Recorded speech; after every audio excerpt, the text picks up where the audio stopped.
To Luciano. Louis Charles Graziano. Did I say that right? That's right. Good. Are we checking his sound? Okay, That's right. That was good. okay. Can everybody hear him? No, they can't hear him. You didn't hear me. We're getting there. This is called show business.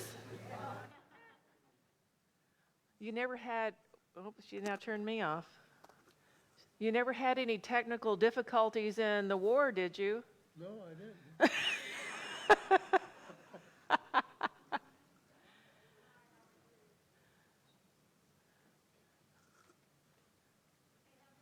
Okay, say something, Louis. Can you say 1, 2, 3? 1, 2, 3. Nope. We'll get there. This is called patience. How many of you think that this world needs more patience? Calm. We're all good. It's all going to be okay. If you can survive World War II, you can survive anything. Right. 1, 2, 3. 1, 2, 3. Talk. No, Not yet. I got to scream. No, they're going to get you in a minute. Oh, she's going to come up here.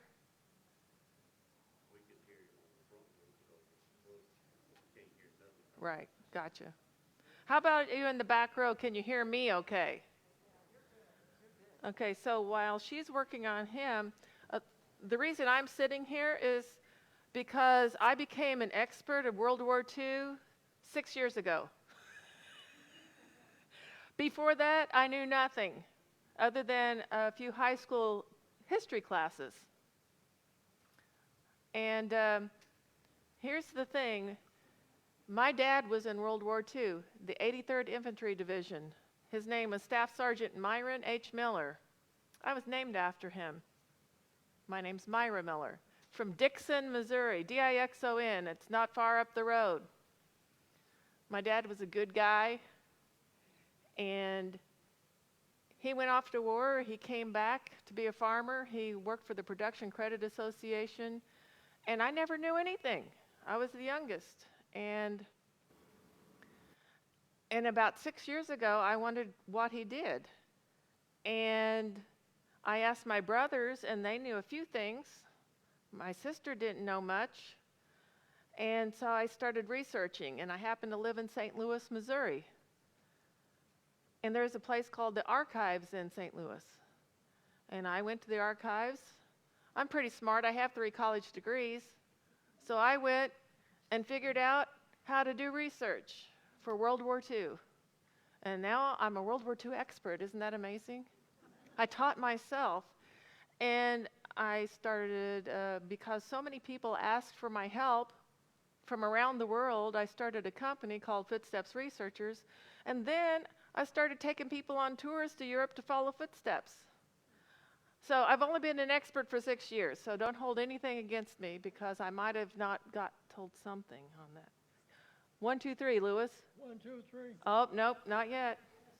Still didn't hear it? Oh, there you go. I think we're hearing you now. Hey, remember Oh. those times you were hollering at us? So Louis has his daughter on the front row and his son-in-law, who's the king of the staff.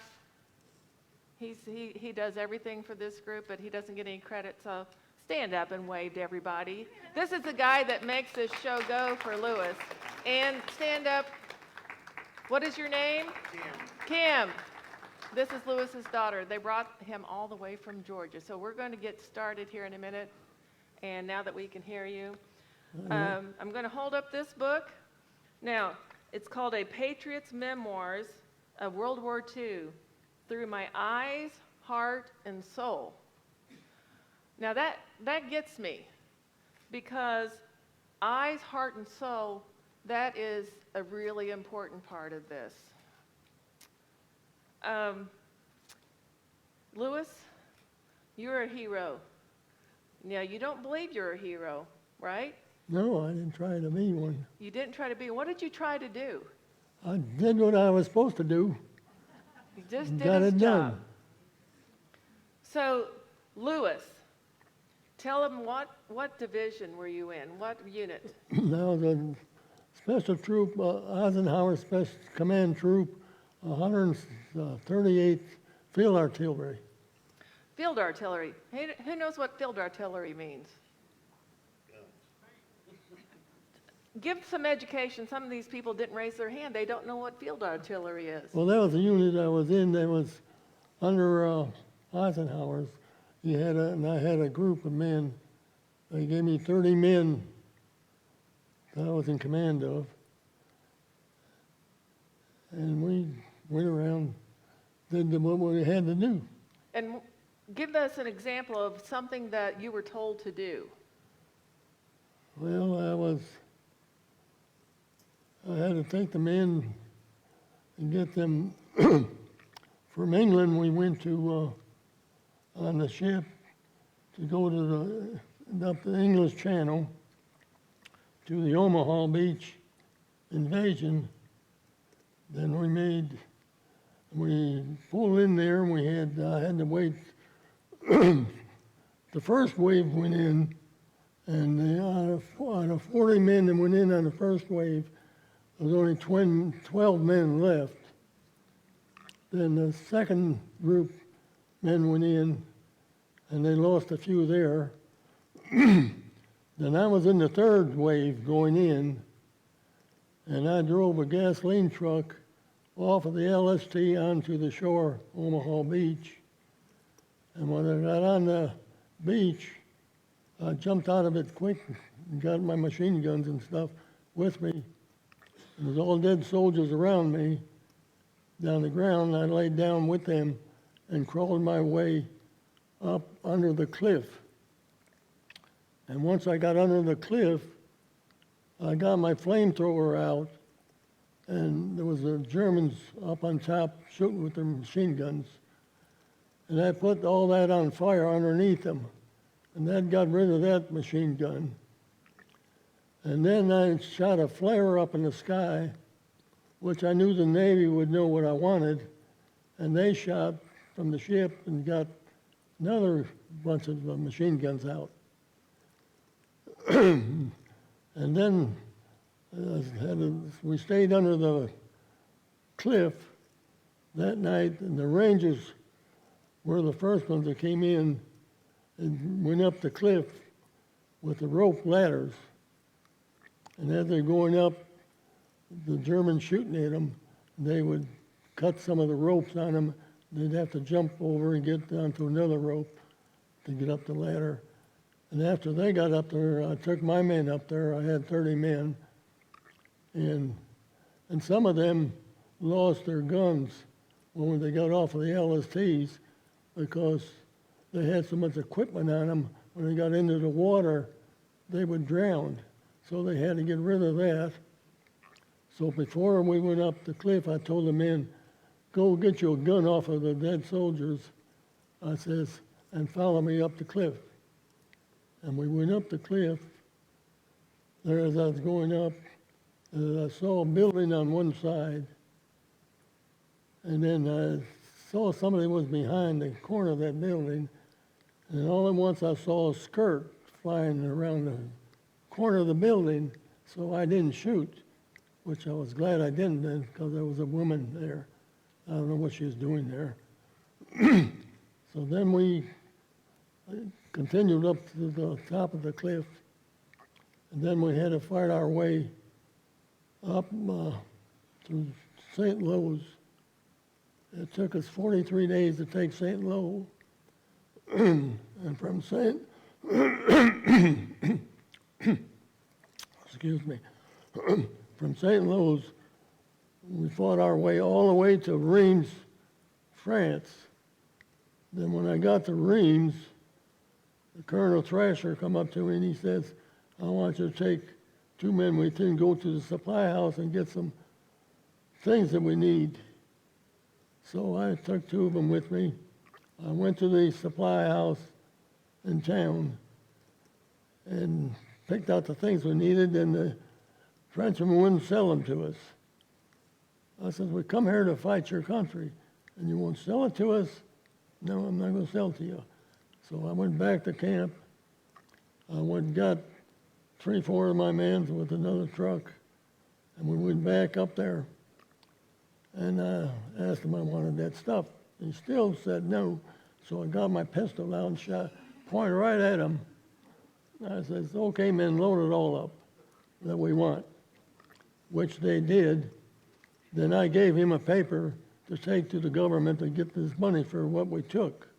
And I went back and told the major, I says, what I done. He says, oh, we're going to get in trouble with that.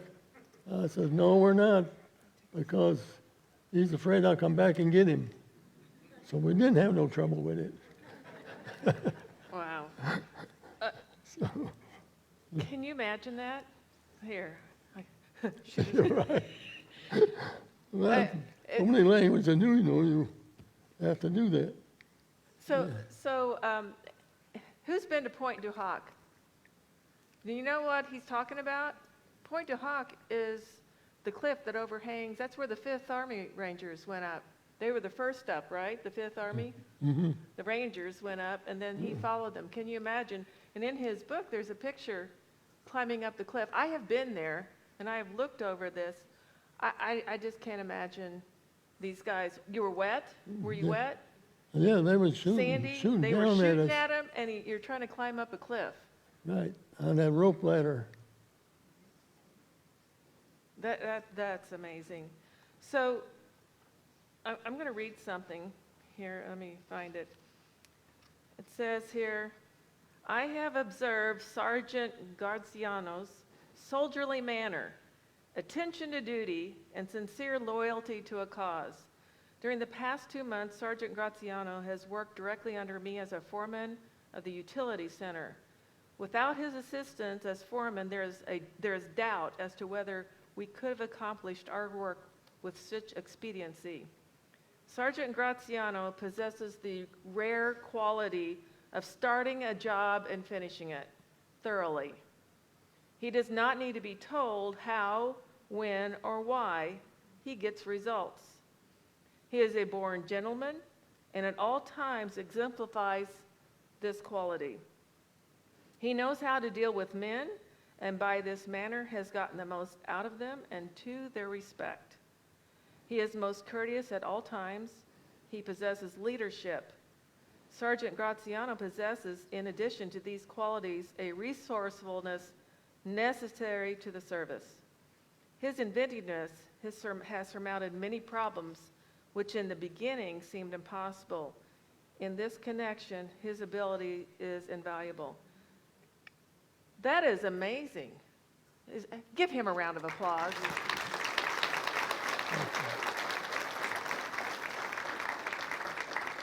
You know, we're in the Midwest, Missouri, starting a job and finishing it. That's what we do, right? What do you think it takes to be a soldier like you, where men, you didn't know these men. I didn't know the men, no. So you got these But- this group of men, and then what did you have to do? But they all had respect for me because I took care of all of them. And then I wasn't one of those sergeants, pick that up, do this and that. If I got a new man in my company, I'd pick up his bag and take it to him. And usually the sergeant would say, pick it up, put it over here. I didn't do that. That's amazing. So so you were in Rhymes. Something. Tell us about the most vivid memory you have of your time there. Something that, when I asked you, think of something, what comes to your mind? Well, in Marines, I was working under the major, and he was an engineer. And we was out in the field one time, and a general come up and told him that he wanted a mess hall built from the prefabs that was there. So the major, he says, okay. So Major monkeyed about 3 weeks and couldn't figure it out. And I was out there one day when the general come back up, and he says, you hadn't done nothing. He said, well, I'm still trying to figure it out. So the general looked at me, he says, "Can you do it?" I says, "Yes, sir." I says, "Can you not step aside?" He says, "Okay, Major, you stay right there." So I told the general, I says, "If you let me use the German prisoners and give me 2 guards that can speak English and German," I says, "I'll get it up for you." He says, "You got it." So within 3 weeks, I had that mess hall built for him. Next thing you know, well, that major was in charge of the whole city of Reims, France. Next thing you know, he transferred the major out and put me in charge of the whole city of Reims, France. You know what? It makes a difference when somebody asks you to do something and you say, "Yes, sir," and if you don't know how to do it, what do? I just figure it out You figure and it get out. it done. I mean, So what is the Little Red Schoolhouse? What's the Little Red Schoolhouse? the schoolhouse, well, I took care of, well, then I was in charge of the whole city of Reims and the schoolhouse. And I was in charge of the war room there, where they had all the maps and all. And there, that's where I set up that room for the surrender. And there, I set all the chairs up where the Germans was going to sit and the French and all them. And that's why I was in the room when the surrender was signed. And there was a lot of reporters there. There was probably about 60 people in the room. And so the German, he wouldn't sign until all the rest of the others signed, the British and Americans and all them, before he would sign. He wanted to be the last one to sign it. And that's what took place there. And after they signed it, their faces were, you looked at, there was no smile, you know, they weren't happy about it at all, but we were. So who was in that room? Who was in that room signing? Signing for the Americans was Smith, I think it was, yeah. He Smith? did for the Americans, and then British, and then the German one was, it's got four letters. Let's see. I just don't know how to say in German.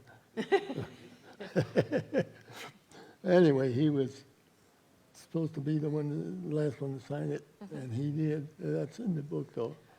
Right. So I have a question. You were also, so he was on Omaha Beach. He climbed up the cliffs of Pointe du Hoc. He's now in Reims, France. But between that, you were at the Battle of the Bulge. Yeah, well, that story there comes. One night, the captain come in. It was late that night. He says, "I want you to go on a mission with me." I says, "Is that a request?" He says, "I can put it in order." I says, "Let's go." And it was snowing terrible. And we had to go find General Patton. Half of his company got lost. And we had to go find them and take them to Bastogne. So we went out, we found them between Rennes and Metz. And then we fought our way all the way to Bastogne. A lot of them got shot up. And I got frozen feet on the way, which I'm from here down, I'm all black. And once we got them in Bastogne, the General Patton's, half of his company was surrounded by them, so we had to go and free them, which we did when we got there. So right after we'd done that, the captain and I decided we go back to Reims. So we went back to Reims after we did our job. So did you meet General Patton? No, I never did meet him, but his men I did. Yes. And then when I got back to Reims, my feet were froze and the fluid was coming out of them And they said I got there just in,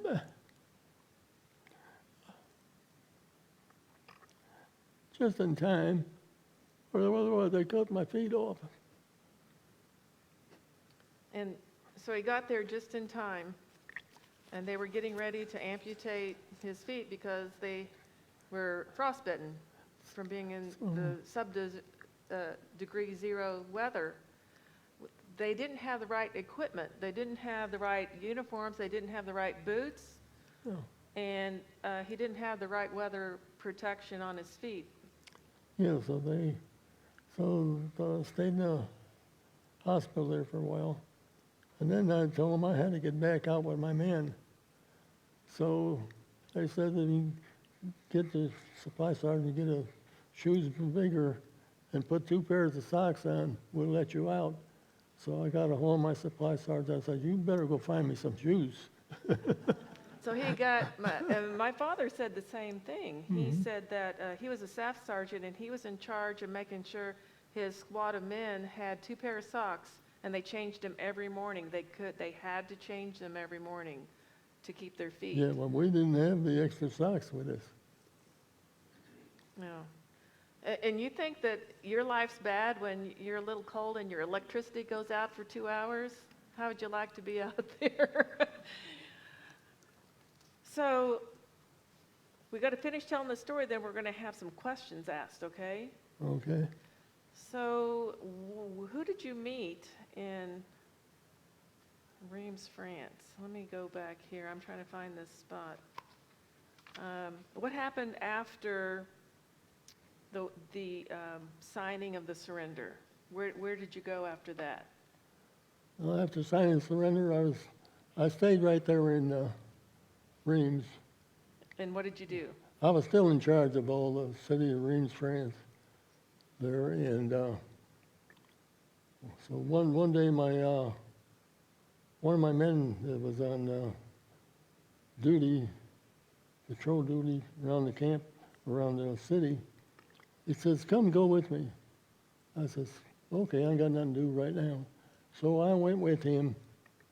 We drove around, we saw a cave going underneath the ground.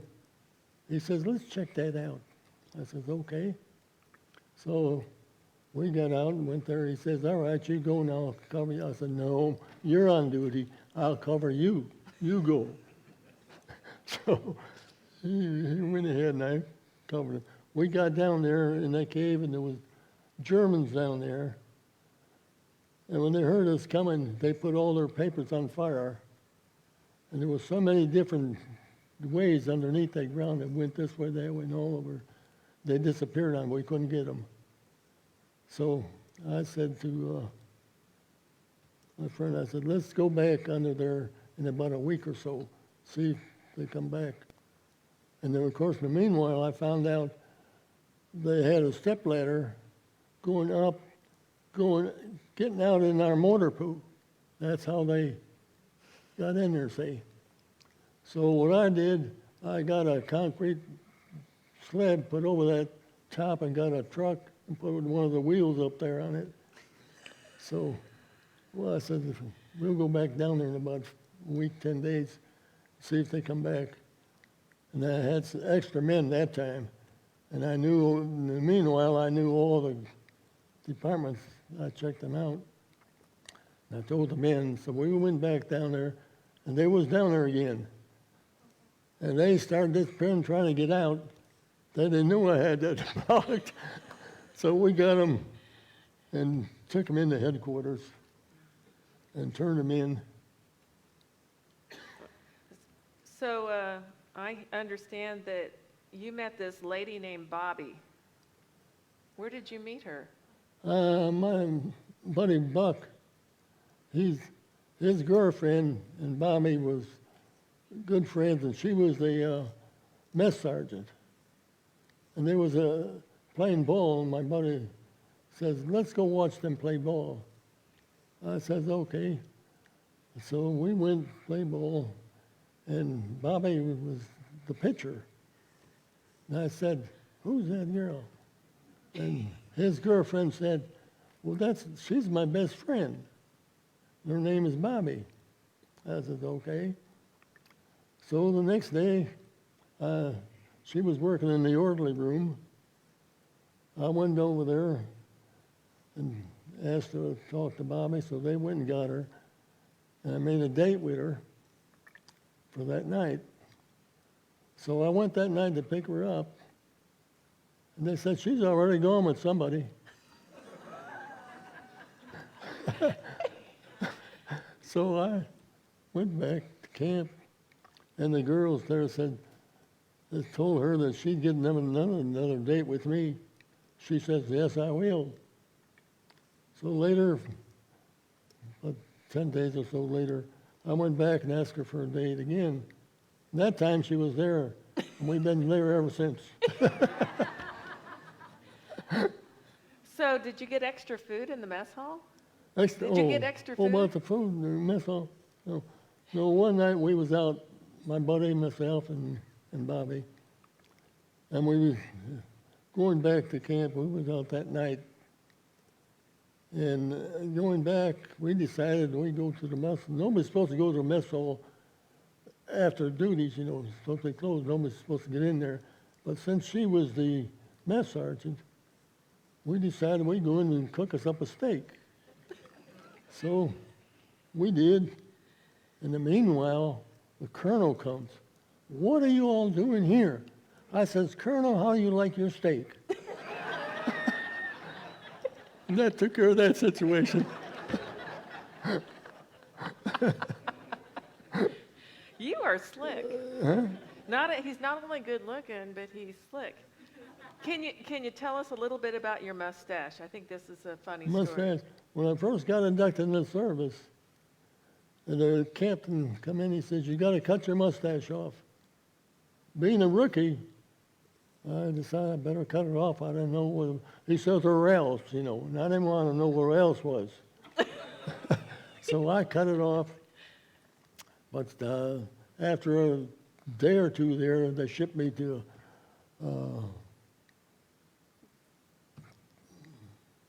Cape Hood, Texas. I let it start growing again, and I haven't cut it off since. But I didn't see where that had anything to do with making me cut my mustache off. Well, he cut it off for 6 months and then never shaved it again, right? Very handsome. I think it's about time to answer some questions from Okay. these people, if anybody has a question. This is a very important moment and time. Not many people have this opportunity to hear history like this. I saw a hand in back. Yes, she's going to bring the microphone to you. Stand up, sir. Young man. Why did you join the military? Say that again. Why did Mr. Graziano join the military? Why did you join the military? I was drafted. But I was ready to go, though. Well, a little backstory there. Your parents came from Sicily. Your parents came Yeah, Sicily. my parents came from Italy. So they immigrated over, and so, but you were... I was born in America, yeah. Right. So that's like when they tell you, young man, stand back up. When they tell you to do something, that means you got to do it, right? And then you say, yes, sir. Tell him, yes, sir. Right Yes, here. I'd like to know, what were you feeling when you actually witnessed the surrender of Germany? What were you feeling when you were in the room at the schoolhouse when you were seeing history happen with the surrender? Well, at that time, I didn't have no feeling, but after it was over with, I had good feelings. I knew we was going to go home soon. How long did it take you to get home after the war was over? Well, I had to wait till you had so many points. They took them like that. It probably A few months? maybe about a couple months. He or came something. home in Christmas, around Yeah. Christmas, January time, after, this was May of 45. And so then what they typically did is they got different positions. They had to do different duties after the war. They weren't in combat duty. They were different Yeah, I went positions. home I got home at Christmas 46. And how did you get home? Did you go on a ship? Yeah, when I'm going back, I went over on a Queen Mary. Queen Mary? We had 82 troops on there. And the bunks they had, well, you couldn't turn over. You had to get down, turn over, and go back in. So I was, and you was supposed to sleep in there one night on the deck. So the first night they gave me the bunk, and I couldn't turn over and all. And then the next day I said, I'm going to stay on the deck every night. Y'all can have the bunks. Right here. First off, I like your cap, but where did you take basic and how long was it? Where did you take basic training? Basic training in Where? Fort Hill? Fort Hood. Fort Hood, yeah, that's what I was trying to think. And how long were you in basic I training? had 13 weeks there, and then they sent me, and I had 4 weeks at Camp Shanks in New York, and then from there they sent me to Fort Dix, ready to go overseas. So the night before I got on the ship, I went to the town and made a record for my father. And I had it all in Italian for him, you know. And then I sent it to him, and my daddy played that record all the time I was gone. And when he got home, first thing he did, went and got that record and put it on. And everything I told him we was going to get Mussolini, and everything that I said I was going to do to him happened exactly like I said. I don't know why, but it did. Jill. If you could give one piece of advice or encouragement to this generation, what would it be? I didn't get Okay, if you could give one piece of advice to this generation today, what would you give them? that. Well, I'd give them, make sure they do the right thing and not try to take anything from anybody or, Don't be bad. yeah. Well, and I also think that, where's my young man in the room? Stand up again. You know, it said here, he did not need to be told how, when, or why. He just did it. That's good information for that guy Right. back there. Right. You hear that? We have a Yes, sir. another young man over on this side. Okay, young man. What was it like to command a unit of troops or a division? What was it like to command a troop of men? What was it like to command a troop? I didn't have no trouble with him because I was good to him. And I was one of those sergeants that showed their rank, you know. I don't know how much more time we have, but this is fun. So if you need us to leave, we will, but if we're not, we'll just keep answering questions. We're doing good because we've actually told the next group that they could go get something to drink or something. Awesome. Some water and stuff, so they're not ready yet anyway. Okay, right here. Wait. Oh, wait, one question back there, then they'll come up to you. No, go ahead with him. Lewis, what was the highest rank you obtained? And two, everybody heard about Omaha Beach, but did you lose any of your men coming across Omaha Beach? Okay, what was the highest rank that you ever had? What was your highest rank? Master Sergeant? Master Sergeant, yes. Master And Sergeant? I made Master Sergeant in 23 months. And usually it takes them 5 years or so to make it. And he also said, They wanted to make me second lieutenant, and I turned it down. Because you want to go home. I wanted to go home, right? Did you lose any men on Omaha Beach? Yes, I lost 2 men at the Omaha Beach when we made the invasion. Do you remember their names? Ah, Did they just, they, did you lose them in the water or on the beach? well, they got in the water, and as they were going on the beach, they got shot up. Right here first, then we'll come back. Yeah, my question is when all this was going on, how did they get news of what was going on in other parts of the world? Okay, how did you get news to know what was happening in other parts of the world and what was happening around? I mean, did you get news? How did you get it? I didn't get no news. Did you know what was going on in the United States? No, I didn't know anything that was going on. Did you know when Roosevelt died?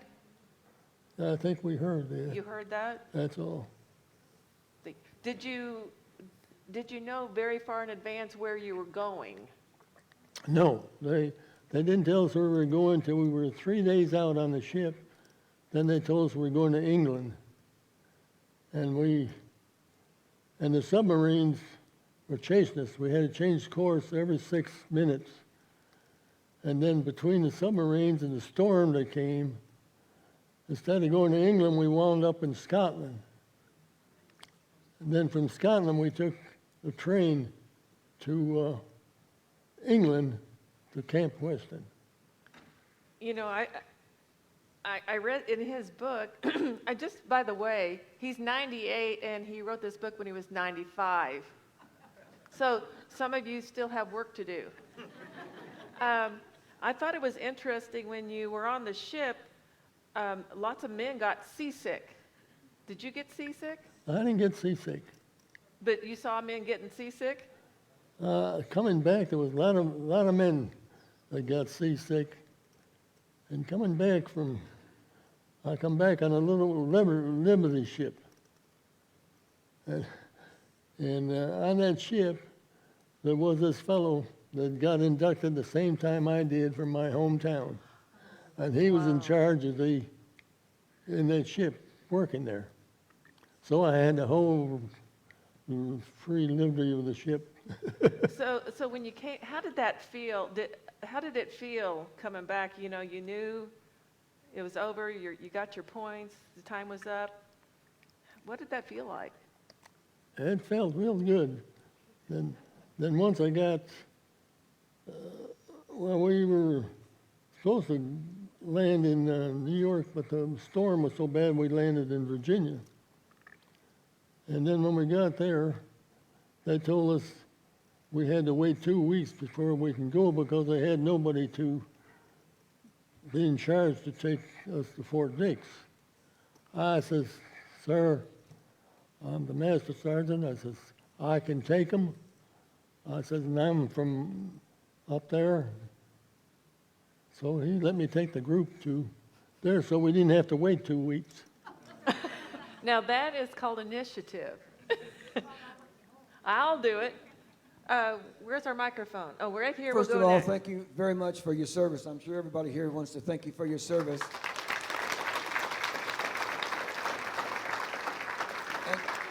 And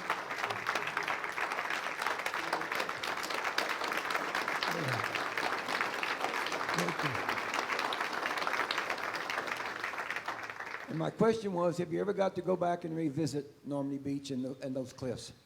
Did you ever get to go back or get invited back to Normandy? Yeah, I was invited back. They even wanted to pay my way, but I said I didn't want to go back.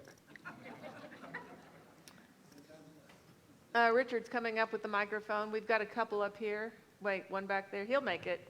Okay, you're 98. I met you Wednesday noon, and you're still going strong, and I'm getting wearing out. I want to know what your secret is. Okay. And how far did you travel to come? I'm going to answer one answer for him. He came from Georgia. 800 miles. So what day did you leave? Monday. So the lady said that you're 98 and you were here on Wednesday. She said she saw you on Wednesday, and now this is Saturday. You're still going strong. How do you do this? Oh, no problem at all. You know, you eat everything with olive oil. That keeps you going good. Eat everything with olive oil. He's from Italy. I do all my cooking with olive oil. And I do hear he is an excellent cook. What is your favorite thing to cook? Lasagna. And back home at your church, Uh-huh. tell everybody what you do for Mother's Day. On Mother's Day, I do Mother's Day breakfast for the whole church, which probably feed 125 people. Now, and I got to do that when I go back now. I want to say thank you, too, for your service. It's just an incredible experience to get to be here. I'd like to know, where were you when you got news that the atomic bombs had been dropped, and what was the mood and the feeling where you were? Okay, where were you when the atomic bombs were dropped? I was still in Marines, France. And how did you hear the news, and then what did you think? I was so happy about it because I knew we was going to get to go home. Did you agree with the dropping of the bomb? Oh, yes. I think so. When you come back, did you expect to go to the Pacific? Okay. When you released you were in the European theater. Yeah. Did you expect that maybe you might have to go to the Pacific theater? Well, we was getting ready to go after over there, and then I was so glad that ended because then they canceled our things. But we were going to go from France to over there. You didn't want to do that, did you? No. I had enough of it. We have a time for a few more questions if you have them. There's man over there. We're going to go there next after this question. I think everyone in this room is like-minded in our respect and admiration for you and your service. My dad also served in World War II. He was in the Pacific. And I feel very fortunate that as a little girl, we had long discussions around the dinner table about why America is exceptional and why she was worth fighting for. So knowing your sacrifices, sir, how does it make you feel when people disrespect our flag or fail to stand for our national anthem? Okay, this is a very important question. How do you feel if somebody disrespects our flag, doesn't salute our flag, or doesn't appreciate Well, our that's freedom? terrible. I think they need to do something about it, not let them get by with it. I mean, you fought for our freedom, That's right. and you saw these countries that didn't have their freedom. And those people who live there, they really appreciate. I've been over there, and the French, the Belgium, the Dutch, they all very much appreciate the sacrifices that you made in going over there and liberating their towns. It's an amazing, but thank you so much for that. One more question? We got one way in the back. We're going to have Richard run.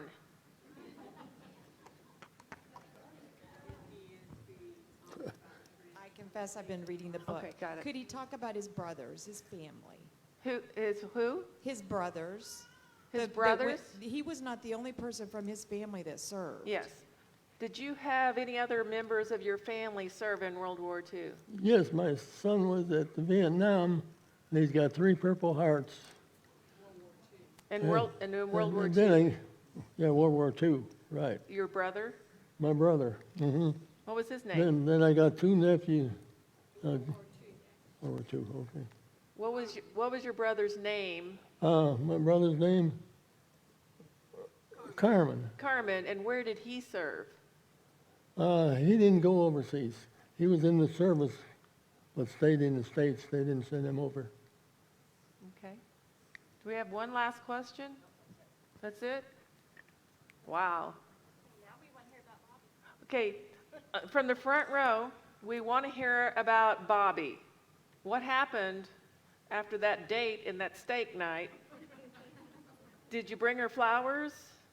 Did she follow you back home? What happened? Well, she had to go back home with the women on their ship, and their ship cracked up at the Azores Islands. And what was the? You married her. Huh? You married her. Oh yeah, I married. I was jumping the gun, wasn't I? Yeah.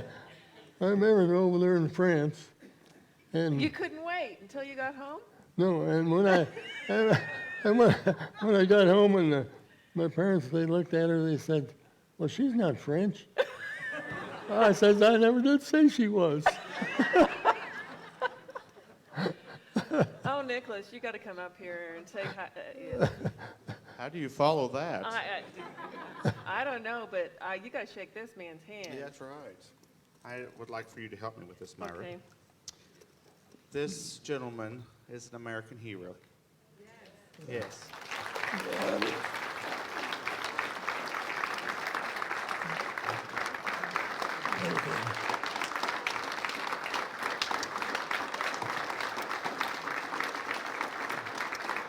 And it is my honor to present him with the Hubble Medal of Initiative. He's going to have all kinds of medals around his neck from Marshfield, but he's earned every one of them. And so I congratulate you. Well, thank you. I appreciate You're that. welcome. Well, you know what? Let's do that. He has all his hair. Got more hair than I do. You see, I still have more hair. That's that olive oil. Olive oil is the secret, everyone. Thank you. Thank you. Myra, thank you for doing the interview. Appreciate it. Wonderful job. Give him another round of applause.